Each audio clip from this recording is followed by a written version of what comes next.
कैकेसी को किसी मोहक स्त्री के रूप में नहीं दिखाया गया है, उसे एक बेटी के रूप में दिखाया गया है, सुमाली की बेटी। सुमाली एक राक्षस राजा था जो एक भयानक विनाश से बच गया था।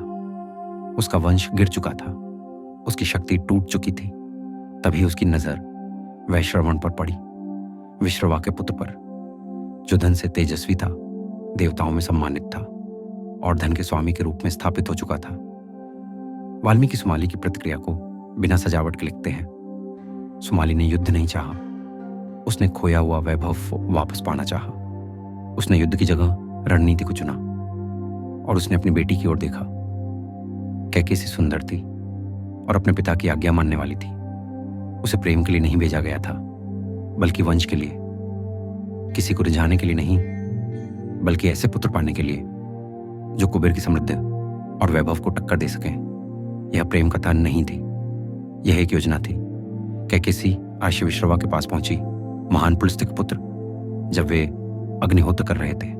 समय ठीक नहीं था, वह घड़ी उग्र थी, दारुण वेला, एक कठोर और अशुभ समय। इस व्यवधान से विश्रवा विचलित हो गए।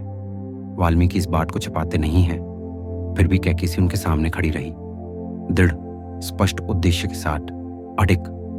उसने इच्छा की बात नहीं की, उसने संतान की बात की। उसने वैश्रवण के समान पुत्र मांगे। विश्रवा ने उसे साफ शब्दों में उत्तर दिया, तुम संतान की इच्छा लेकर मेरे पास आई हो। चूंकि तुमने मुझसे ये याचना की है, मैं तुम्हारी इच्छा पूरी करूंगा। लेकिन उन्होंने चेतावनी भी दी, क्योंकि कैकेसी अशुभ समय में आई थी। उन्होंने कहा कि उसके पुत्र रूप में उग्र होंगे, स्वभाव से क्रूर होंगे और शक्ति में भयानक होंगे।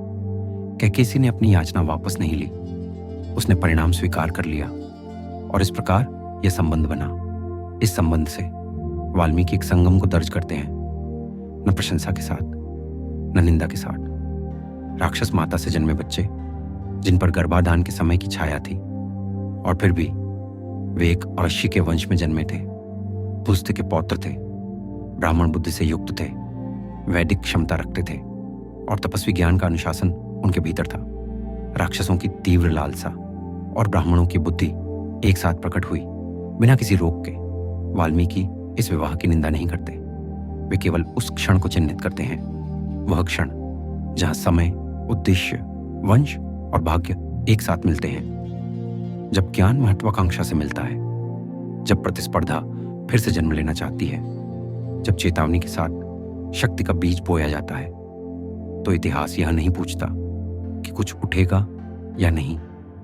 वो बस यह देखता है कि वह क्या बनेगा।